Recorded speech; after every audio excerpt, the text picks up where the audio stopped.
अपने दर्शकों को नमस्ते, प्रणाम, सलाम, जोहार, जय।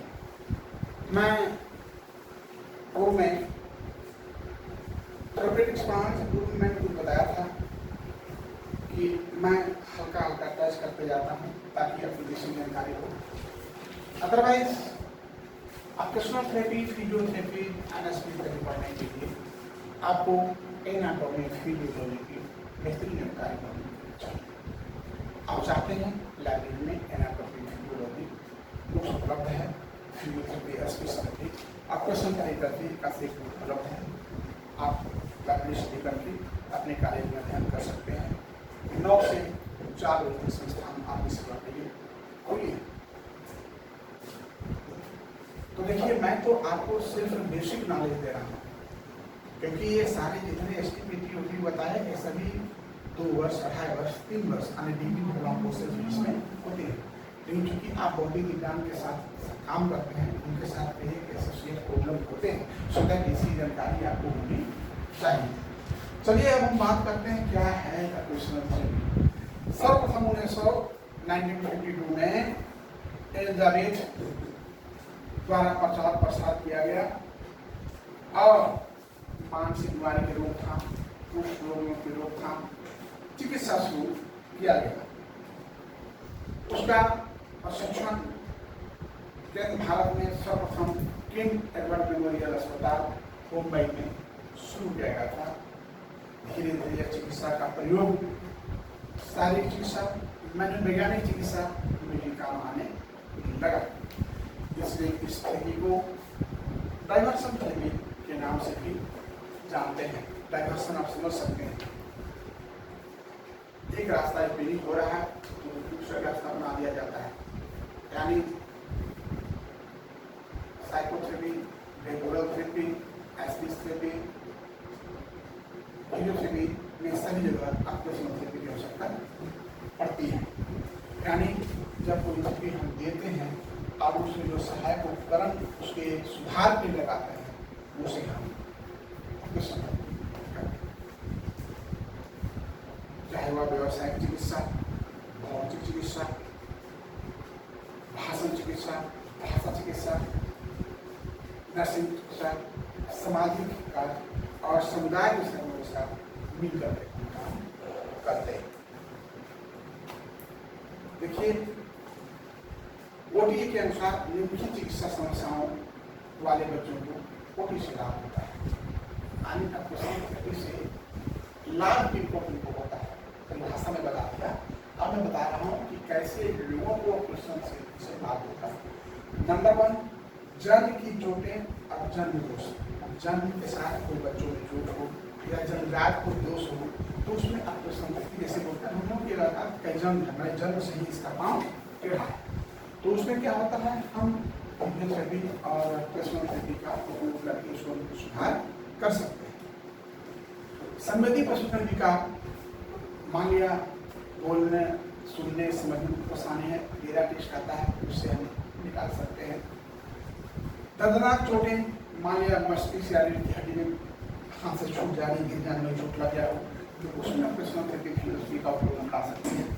सीखने की समस्या, अगर बच्चों को सीखने की समस्या है तो उस पर भी हम उपयोग कर सकते हैं। मान लीजिए कोई बच्चा ठीक से लिख नहीं पा रहा है तो लिख नहीं पा रहा है तो उसके लिए हम क्या करते हैं, सीपी चेयर बनाते हैं। सीपी चेयर बना करके उसमें हम आपको लगा देते हैं, टेप बांध देते हैं जिससे ताकि वो फैसिलिटी शुरू कम हो जाए, और यहाँ पेंसिल लगाते हैं ताकि वो ऊपर कुछ लिख सके। उसके बाद मानसिक स्वास्थ्य या व्यवहार संबंधी समय कुछ अनरेगुलर बिहेवियर होता है तो उसे भी हम कम कर सकते हैं। कहीं कोई हड्डी टूट फट गई हो या हड्डियाँ असामान्य रूप से आ गई हो तो उसमें भी ऑपरेशन थेरेपी का उपयोग किया जा सकता है। विकास में देरी होने पर हम ऑपरेशन थेरेपी का उपयोग कर सकते हैं। शल्य चिकित्सा के बाद भी मान लिया कोई इलाज हुआ है तो जैसे हम लोग मान लिया हाथ टूट गया और उसको प्लास्टर कर दिया या ऐसे लगा हुआ है तो सीधा हो नहीं पाता, इसमें हम क्या करते हैं, बाद में फिजियोथेरेपी और ऑक्यूपेशनल थेरेपी का उपयोग करके इसको धीरे धीरे धीरे धीरे धीरे धीरे हम सीधा कर देते हैं। मैं समझता हूँ कि हमारा जो साइंस बता रहे हैं आप लोग समझ रहे होंगे। मान लीजिए कोई शल्य चिकित्सा होता है या कहीं जल जाता है तो उसको भी फिजियोथेरेपी का उपयोग सुधार जा सकते हैं, या फिर हाथ में कोई गंभीर चोट हो, या मल्टी स्क्लेरोसिस, सेरेब्रल पॉल्सी या अन्य पुरानी बीमारियां, उसमें भी हमारा फिजियोथेरेपी का चिकित्सा का लिया जा सकता है। अब हम आ जाएंगे हमारा उद्देश्य, डिप्रेशन खत्म हुआ, लाभ हो सकता है खत्म हुआ, एम्स उद्देश्य वर्षों के दौरान व्यवसायिक चिकित्सा के 3 समान उद्देश्य विकसित हुए हैं। पहला उद्देश्य क्या है? डायग्नोसिस, हमने बताया था। अन्य प्राथमिक उद्देश्य रोग विकार, अधिक स्वास्थ्य विचारों और सकारात्मक सोच को ध्यान हटाकर विकसित करना। जैसे आदमी कोई कष्ट में है, परेशानी में है, अभी सूरन में लोग फंसे थे तो उनको क्या किया गया? खाना पहुंचाया गया, उनके मन को बहलावे के लिए गुड़ दे दिया गया, गर्म गुड़ दे दिया गया, ताश दे दिया गया कि वे अपने दुख को दूर करके आप जब तक जिंदा है तब तक हंसते खेलते रही। तो क्या है, इसमें मन को भटका करके एक जगह केंद्रित करना बहुत जरूरी है। डाइवर्जन माने एक से दूसरी जगह को, ताकि उसको कष्ट का अनुभव नहीं हो, उसको दुख का अनुभव नहीं हो। इसके लिए पेंटिंग, बुनाई, मिट्टी के बर्तन, सिलाई, लकड़ी का काम, मनोरंजन, जैसे टीवी, टेप, कंप्यूटर, ये सब देखिए, या बाजा बजाना, गाना सुनना, या अन्य जो आपका स्वभाव में है उस काम को करने से आप कुछ देर के लिए क्या होता है कि आप अपने कष्ट से, अपने परेशानी को अनुभव करते हैं। व्यवसायिक चिकित्सा का उद्देश्य है कि हम जो उसको कष्ट है उसको हटा करके दूसरी जगह ध्यान को लगाते हैं। दूसरा, भावनात्मक अभिव्यक्ति। भावनात्मक अभिव्यक्ति का मतलब है कि जैसे रोगी व्यवहार भावनाओं के विचारों से व्यक्त करता है, ठीक है। तो एक कुशल चिकित्सक का काम है कि वो सत्तापूर्वक नहीं, विधतापूर्वक पेशेंट से बात करके और उसे अपनी भावनाओं का, अपनी दुख का, उसके दुख का साथ दे करके उसका इलाज किया जाए तो उसको बहुत काफी सुधार होता है और अपने आप को वो इतना आसावान हो जाता है कि निश्चित रूप से हमें सुधार होगा। मैं 2010 मेरा हो गया, मेरा पैर का फ्रैक्चर किया हुआ, मेरा पैर फ्रैक्चर था तो मैं क्लास भर्ती था और लगभग करीब मैं 90 महीना हमारा गया। जख्म थे जो ठीक नहीं हो रहे थे, जख्म ठीक होने के बाद मेरा वो मुझे हटा रहे थे यहाँ से वहाँ। मैंने कहा कि अब मैं कहीं नहीं जा सकता क्योंकि अब तो मैं कैलाश पर्वत पर आ गया, अतः मैं कहीं जा नहीं सकता। और उनका व्यवहार इतना अच्छा था कि जब जाते थे तो लगता था कि निश्चित रूप से मेरा इलाज होगा और मैं ठीक हो जाऊंगा। इतना अच्छा व्यवहार था। मैंने भी, हमारी हिम्मत थी, उन्होंने कहा था कि थोड़ा सा पैर आपका छोटा हो सकता है क्योंकि बोन क्राफ्टिंग हुआ है। बोन क्राफ्टिंग में क्या होता है, जहाँ एक्सेस बोन है वहाँ से लेकर के जहाँ बोन की कमी है वहाँ चूर करके दिया जाता है, उसको बोन क्राफ्टिंग कहते हैं। तो हो सकता है पैर का छोटा। मैंने कहा कोई बात नहीं सर, पैर छोटा कोई बात नहीं, कितने लोग भटकते हैं, मैं भी एक भटकूंगा, मस्तिष्क ठीक रहेगा तो मैं किसी तरह से कमा खा लूँगा। और उन्होंने मेरा इलाज किया और आज मैं स्वस्थ हूँ, उनकी बड़ी कृपा हमारे ऊपर है।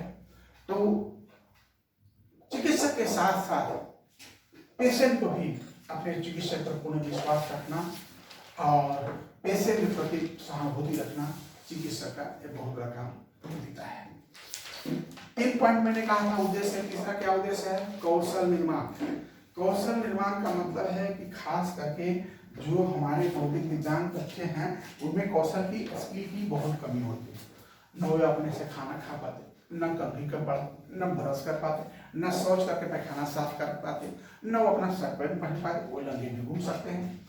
तो इसलिए उनको हमको कौशल, स्किल डेवलपमेंट करना होगा। स्किल डेवलपमेंट करने के लिए क्या है कि जैसे आइडियल एक्टिविटीज, जो दैनिक जीवन में रोजमर्रा का कार्य है जो मैंने बताया, जैसे fine motor, gross motor, fine motor and gross motor, इनका कार्य करने के लिए हम फिजियोथेरेपी, एक्सप्रेशन थेरेपी की सहायता लेते हैं, तब धीरे धीरे जाकर हमारा विकास होता है। तो ये हमारा था आपका उद्देश्य कि हमारा क्या उद्देश्य है ऑक्यूपेशनल थेरेपी का। अब हम ये बताने जा रहे हैं इसका क्षेत्र क्या है। उद्देश्य तो पूरा हुआ, और क्षेत्र की हम बात करेंगे।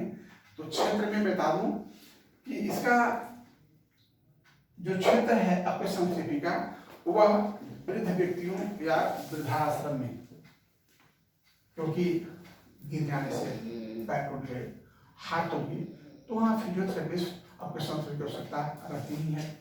विभिन्न प्रकार की दिव्यांगता विशेष विद्यालय में आवश्यकता होती है। संरक्षित कार्यशालाओं या कोई ऐसा कार्यशाला है तो वहाँ फिजियोथेरेपिस्ट या ऑक्यूपेशनल थेरेपी की आवश्यकता पड़ती है। और बाल मार्गदर्शन केंद्र में वहाँ भी इनकी आवश्यकता है, जहाँ DDRC, CRC पूर्वास केंद्र में इनकी आवश्यकता है। स्पेशल स्कूल जैसे हमारे स्कूल, उनकी भी यहाँ आवश्यकता है। बच्चों के पाठशालाओं में बच्चे चलते हैं, बोलते हैं, गिर जाते हैं। नित्य मैं समझता हूँ हर महीने कोई न कोई बच्चे स्कूल में गिरते पड़ते चोट करते हैं, उनको ऑक्यूपेशनल थेरेपी की आवश्यकता पड़ती रहती है। और विकास शिक्षा केंद्र में या मनोचिकित्सा के क्षेत्र में दिव्यांग बच्चों के घर या दिव्यांग अनाथ बच्चों के आश्रम में, तो यह उनका क्षेत्र है। और वहाँ जहाँ हमारे खेल कूद खिलाड़ी हैं वहाँ भी इनकी आवश्यकता है। वहाँ भी इनकी आवश्यकता है जहाँ लोग हमारे बॉर्डर पर रक्षा करते हैं, जहाँ पुलिस की ट्रेनिंग होती है, वहाँ भी हमारा व्यवसायिक कृष्णकृति और फिजियोथेरेपी की आवश्यकता होती है। तो आज का चैप्टर जो हमारा है ऑक्यूपेशनल थेरेपी, परिभाषा, उद्देश्य और क्षेत्र समाप्त होता है। जय हिंद।